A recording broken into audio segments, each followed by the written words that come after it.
Our 10th anniversary. I'd planned dinner at Marcello's, the Italian place where I proposed. Reservation at 7 p.m., her favorite table by the window.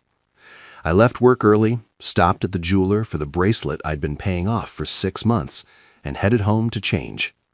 She wasn't there. I called, straight to voicemail. Texted, nothing. That's when I remembered the app. We'd installed Find My Phone on each other's devices years ago, just in case, she'd said, for emergencies. I opened it. Her phone was moving, away from our house, away from downtown, toward the east side, the cheap side. I watched the blue dot crawl across the map and stop. Starlight Motel, Route 9, the kind of place that rents rooms by the hour. My hands went numb. I sat in my truck in our driveway, staring at that dot, and felt 10 years of marriage crack down the middle. Then I did something I'd never done before. I drove to a flower shop, bought the biggest arrangement they had, roses, lilies, the works, and I wrote a note. The florist asked, "What would you like it to say?" I smiled. "Happy anniversary. Your husband knows. Room 237. She looked at me. "Sir, are you—" "Just deliver it," I said. "Room 237, Starlight Motel, within the hour." I paid cash, tipped her $100 to make sure it got there. Then I sat in my truck across the street from that motel and waited. If you want to know what happened when those flowers arrived, hit subscribe, because what I saw through that motel window changed everything. My name is Nathan Cross. I'm 38 years old, and I live in Asheville, North Carolina. I'm a project manager for a mid-sized construction firm. I wake up at 5:30 a.m., make coffee in the dark, and leave the house before the sun comes up. I work hard, I pay my bills, I fix things that break. I'm the kind of man people call reliable. For 10 years, I thought that was enough. I thought showing up every day, bringing home a steady paycheck, and keeping my promises made me a good husband. I thought my wife, Lauren, saw it that way too. Turns out, reliability doesn't keep someone warm at night.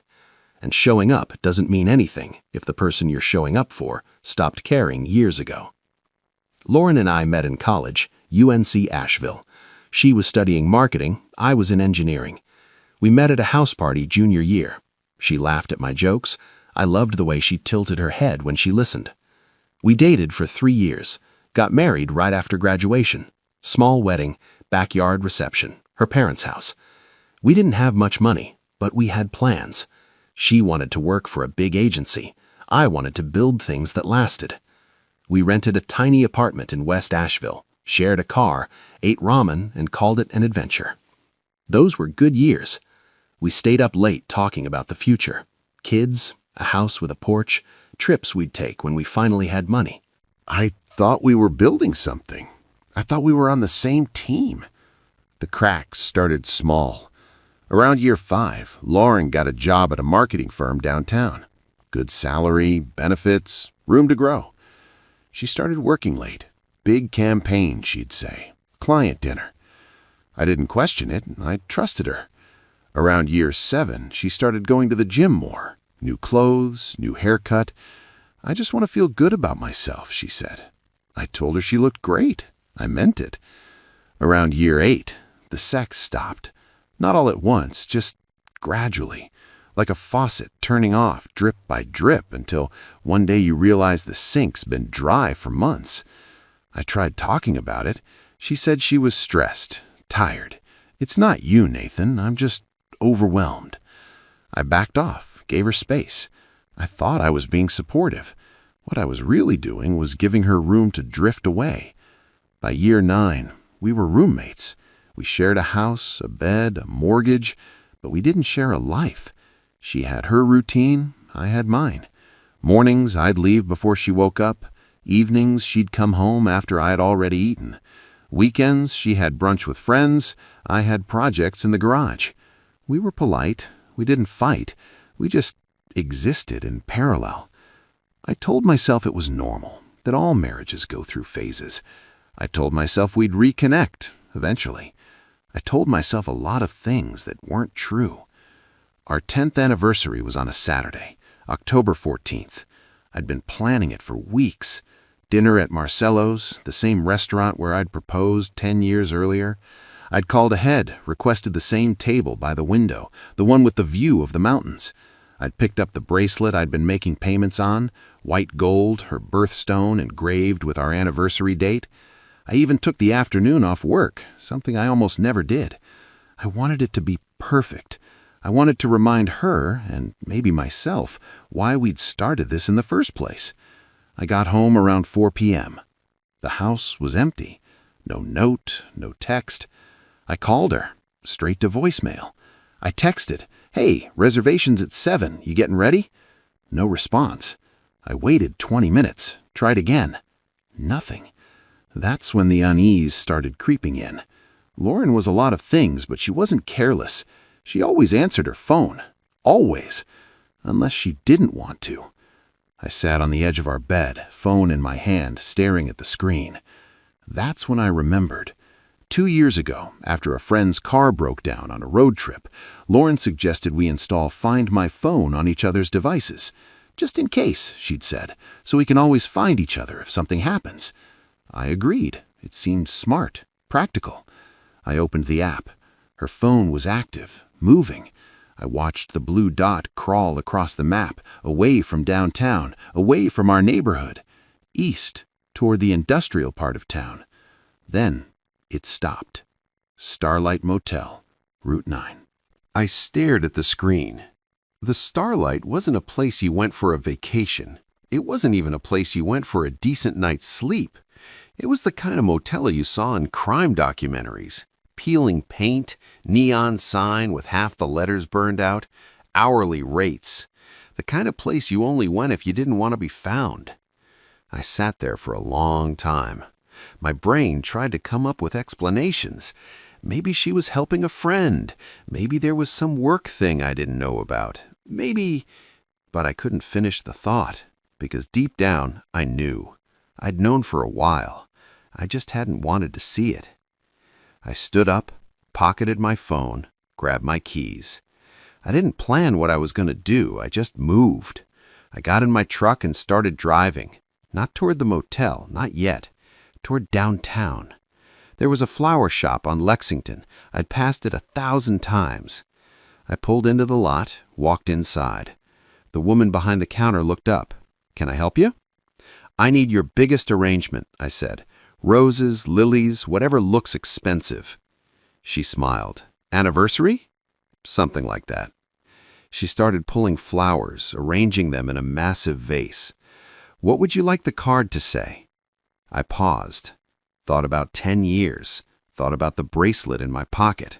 Thought about the empty house and the blue dot on my phone. "Happy anniversary," I said. "Your husband knows. Room 237. Her hand stopped moving. She looked up at me. "Sir, are you sure?" "I'm sure," I said. "Starlight Motel, Route 9, Room 237. I need it delivered within the hour." She hesitated, then nodded. "Okay." I paid cash. $200 for the flowers, $100 tip to make sure it got there fast. Then I walked out, got back in my truck, and drove to the Starlight. The Starlight Motel looked worse in person than it did on the map. Single-story, L-shaped, parking lot full of potholes and cigarette butts.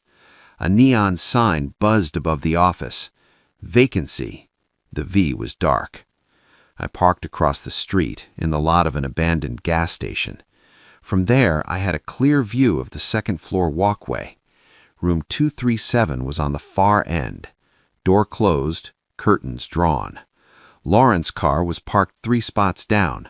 I recognized the dent in the bumper from when she'd backed into a mailbox last year. Next to it was a black Audi, sleek, expensive. I didn't recognize it. I sat there, engine off, hands on the wheel. Part of me wanted to walk up there, kick the door in, confront her.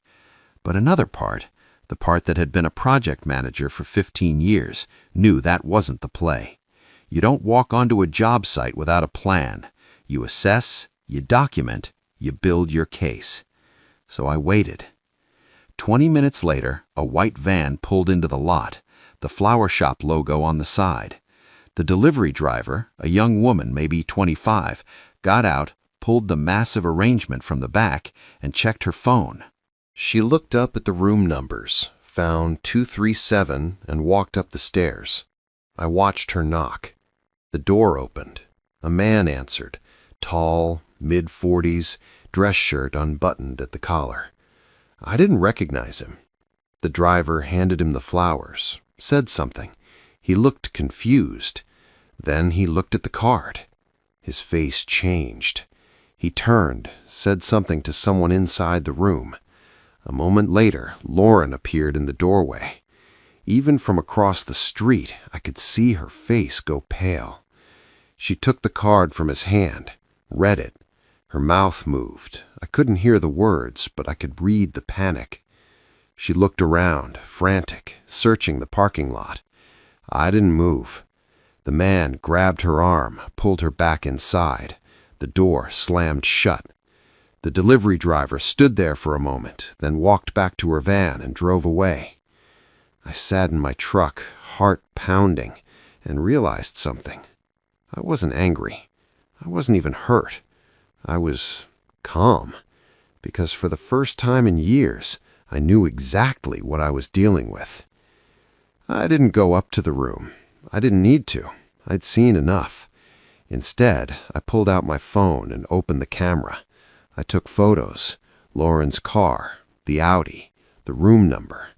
Then I opened Find My Phone again and took a screenshot, time-stamped, location confirmed.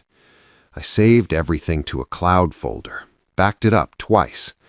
Then I started the truck and drove home. I sat in my driveway for a long time. The house looked the same as it had 2 hours ago. Same porch light, same flower pots Lauren had planted last spring. But it didn't feel like home anymore. It felt like a crime scene. I walked inside. The silence was deafening. I went to the bedroom, opened Lauren's nightstand. I wasn't sure what I was looking for, just something. I found it in the back of the drawer, under a stack of old magazines. A second phone. Cheap, prepaid, the kind you buy at a gas station with cash. I turned it on. No password. The messages loaded. Hundreds of them, all to the same number. I scrolled through. Can't wait to see you. He's working late again. We have time. I'm so tired of pretending. The most recent message was from this morning. Starlight, room 237, 4 p.m. Happy anniversary to us. I set the phone down, sat on the edge of the bed, and for the first time in 10 years, I let myself feel it. Not the betrayal, not the anger, the relief. Because now I knew, and knowing meant I could finally move forward. I didn't sleep that night. I sat at the kitchen table with a yellow legal pad and started making a list. Not an emotional list, a practical one. 1. Lawyer. 2. Bank accounts. 3. Separate finances. 4. Document everything. 5. Don't engage. I'd managed construction projects worth millions of dollars. I knew how to build a plan. This was just another project. The only difference was this time I was demolishing instead of building.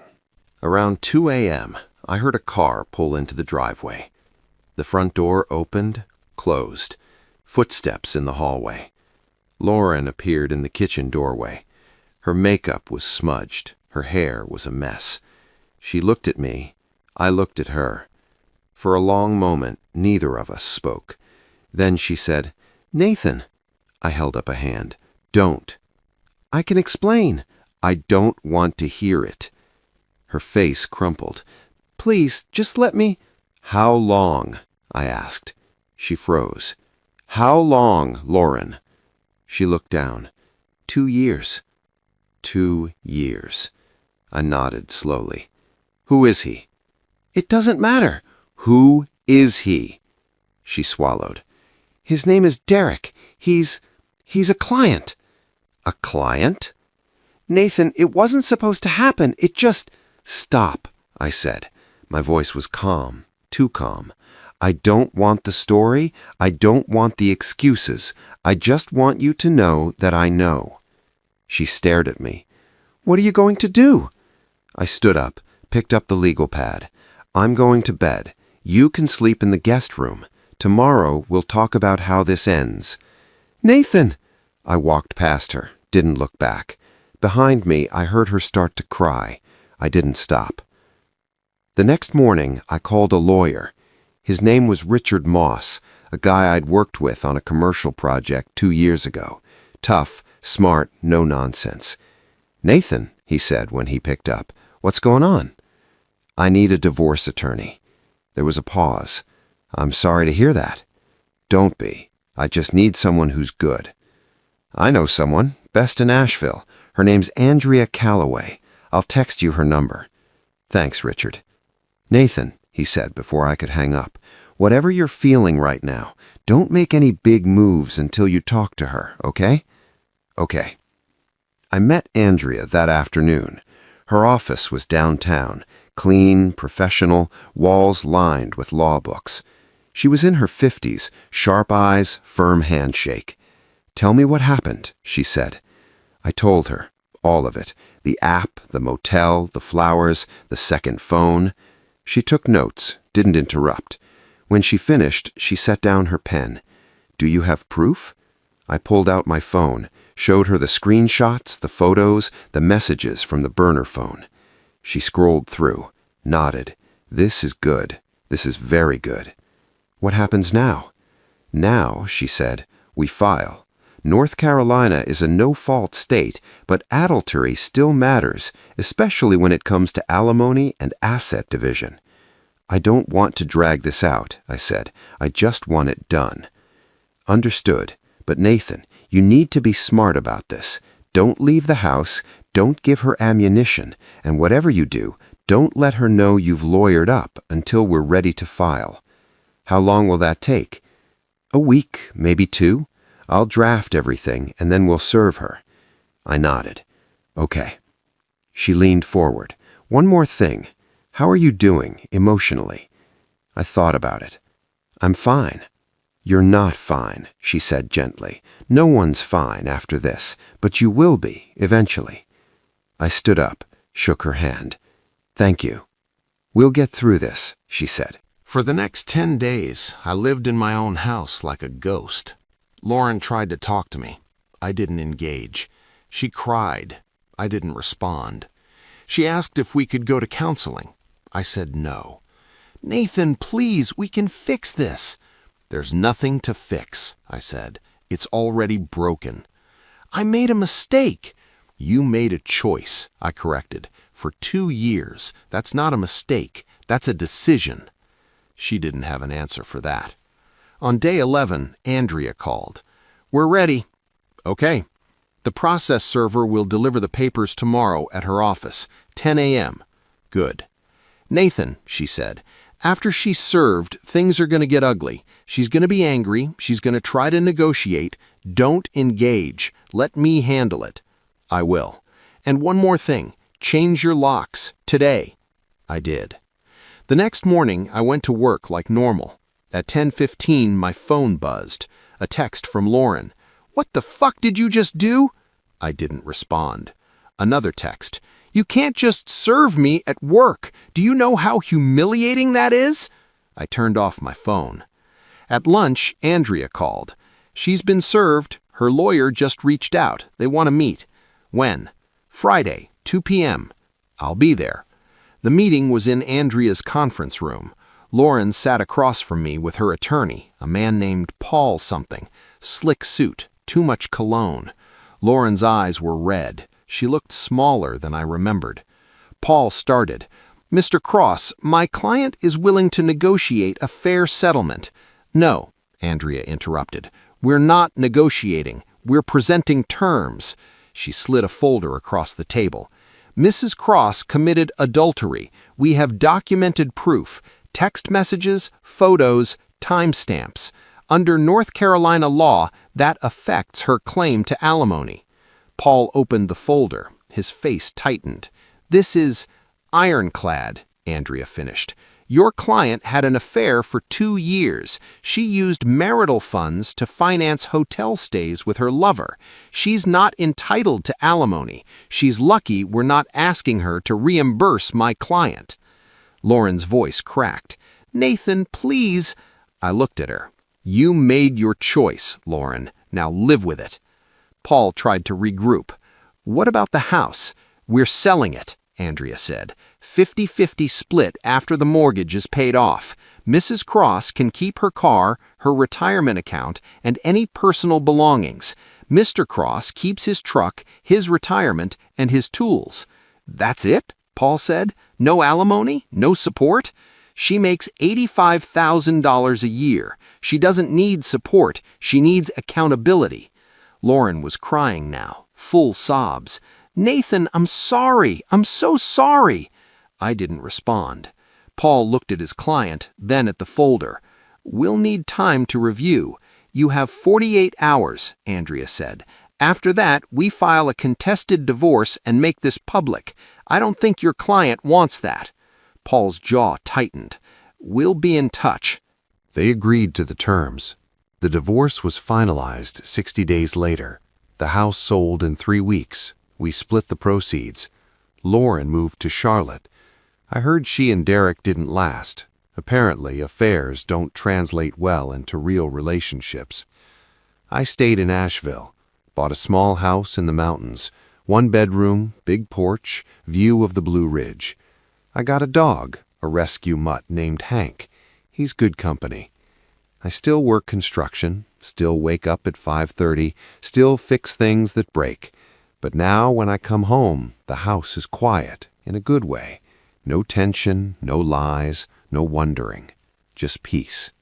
6 months after the divorce, I was at a coffee shop downtown. I was reading the paper when someone sat down across from me. I looked up. It was the florist, the woman who delivered the flowers to the motel. "I'm sorry," she said. "I don't usually do this, but I've thought about you a lot since that day." I set down the paper. "Yeah? I just wanted to know, are you okay?" I thought about it. "I am." She smiled. "Good. You deserve to be." Her name was Claire. She owned the flower shop.